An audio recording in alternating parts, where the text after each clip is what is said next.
Okay, so once you've split your cyclotron lid in half and done work on here, like installing new LEDs, new lenses, that kind of stuff, you're gonna have to put this thing back together. And depending on the damage you've done, you've got all these pegs. Most of mine are intact. You can see there's a few of these posts that broke off, and yeah, there, and then some didn't. And then in the lid, the actual top of the lid, you've got the other side of the posts here, and most of them are free and clear, and then some have the remainder of that broken post in there. So what I want to do is I'm going to use some metric M3 heat inserts here to basically put inside those posts, and then I'm going to install some M3 metric countersunk or tapered head screws here on the other side to basically put this thing back together.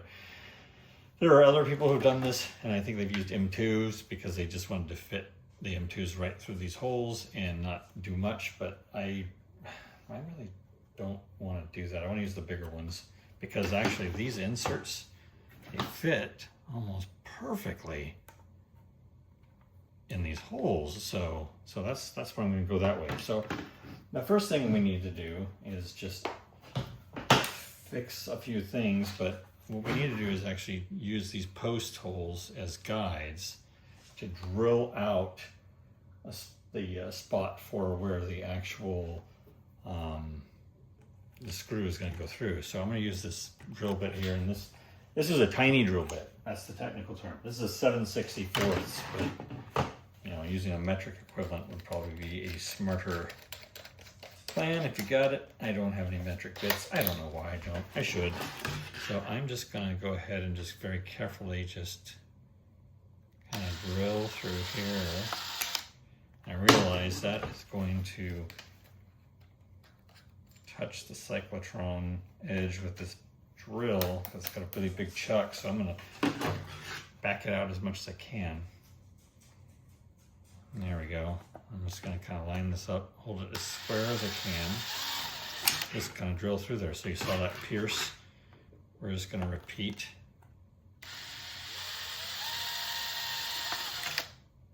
I'm actually going to see if the next size up, which actually, that wasn't 7/64, by the way. That was actually 1/16. I'm sorry, I messed up on that one. Because my drill bit system has two tiers. Yeah, so this bigger one would actually be a little bit better. Let's use that. It's a 5/64. I gotta love the imperial system here. So we're gonna check that out. Do the same thing there. We'll run this through. Yeah, that's more of a tighter fit, which means I'm going to be more dead on. That's what I want. Yep, I can see I'm getting holes in the back there. Perfect.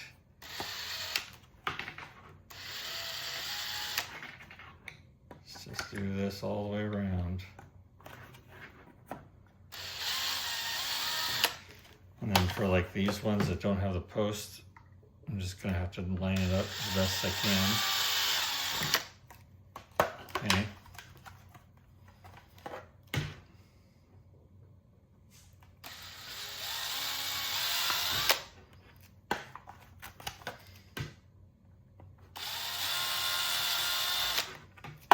Cool. Almost there. Actually, I think we are there. Yeah, so we've done all of those. Good. We'll double check on the bottom that everything's got a nice bored through section. Okay, now nerve-wracking part, I'm going to flush cut all of these because I'm not going to need them anymore. So just going to go through and get rid of these dudes.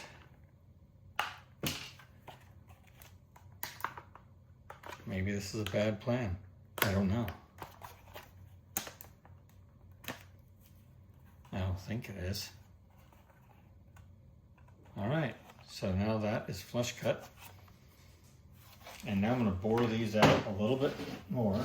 I'm going to probably go with a 1/8 on this guy because 3mm and 1/8 bits, they're about the same. So now we're going to swap over to that.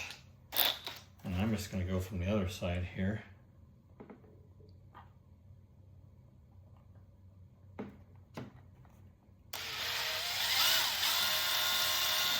There we are, nice.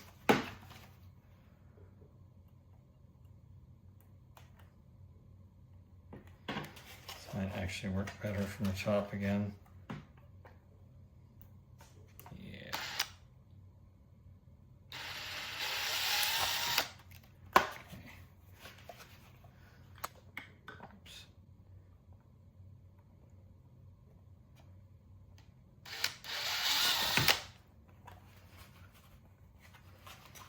Just kind of going as I see fit here.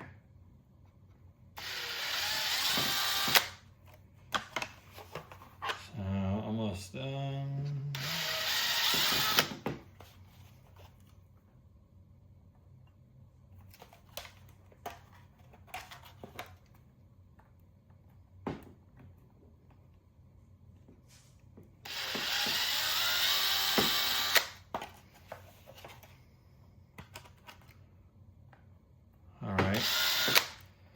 That's all the way through. Let's just take some of these 3mm. These are M3 by 8mm, by the way. And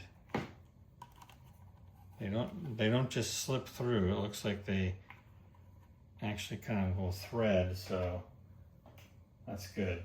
Okay, so we'll leave that tension there. All right, so now what I need to do before I heat set these is I need to clear these holes. So I'm going to take my flush cutters and just try and flush cut off any of these plastic ones that are encased. And let's see. I'm going to grab a 5/32 as my guess. Yep. That looks right. So 5/32 will be enough to get in there. Kind of deburr that hole. We'll do that really quick.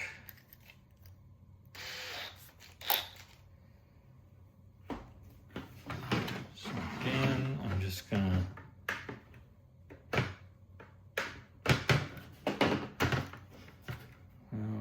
get this guy going.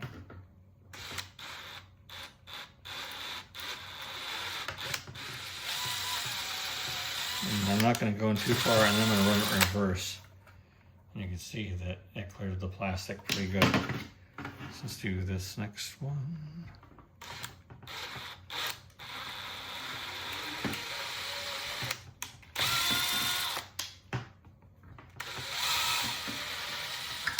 Okay, that one's cleared too.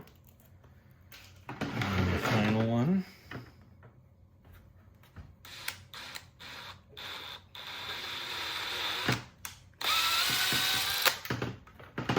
Okay, cleared, give it a good whack.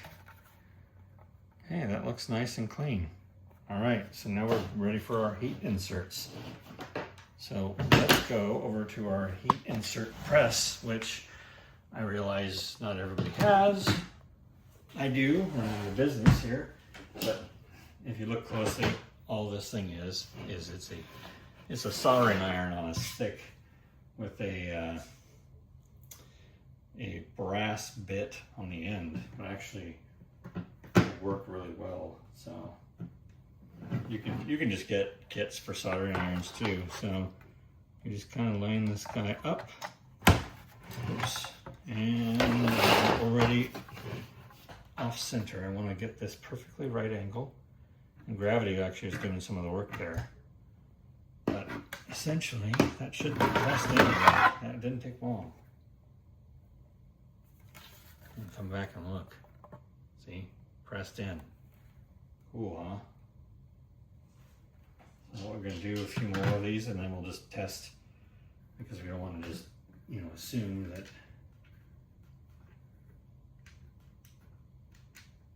everything's perfect. Oh boy.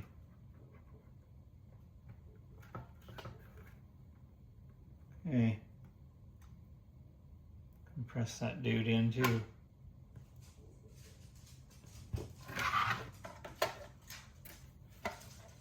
And if you don't like the way that that's turning out, you can always use like a screw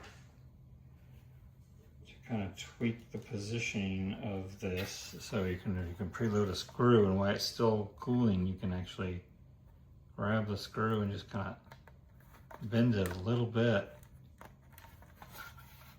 and it will realign that. All right, so let's go ahead and just do a quick test here.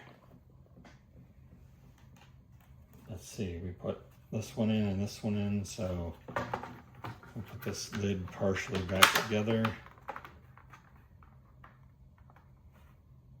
And that's not lined up.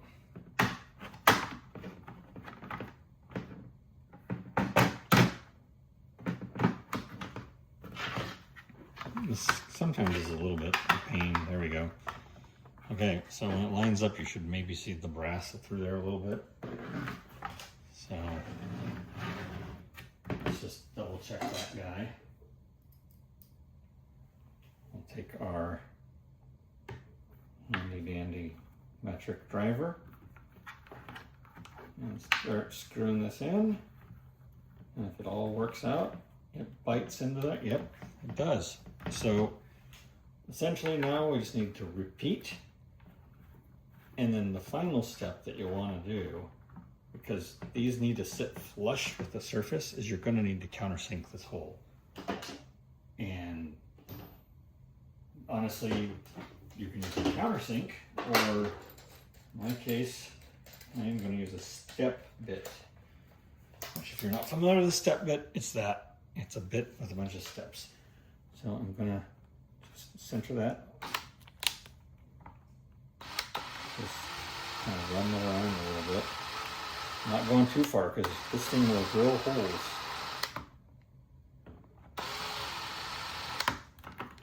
So you get a nice kind of conical setup there. Now, when you screw this thing in,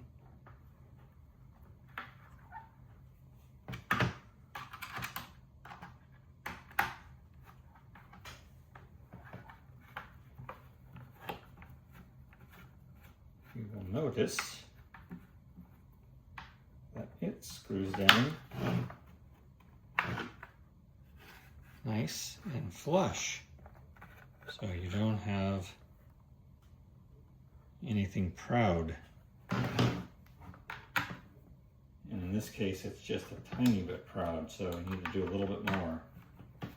But again, take your time. Don't go too fast. Don't wreck this thing, because then you're going to have to well, I don't know what you do at that point. Fill it.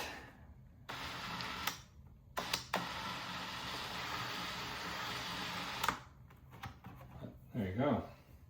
Now, that looks great. Now this should fit nice and flush. Yep, that it does. Okay, cool. So now we just need to go ahead and repeat that. And I will do that, and you'll see it in the end. All right, and here it is with all of the brass inserts pressed in. And all of the holes countersunk. And at this point, you would simply just sandwich it back together and screw it all back in using these really short screws, which these are M3 by 6 or M3 by 8s will work. But thanks for watching.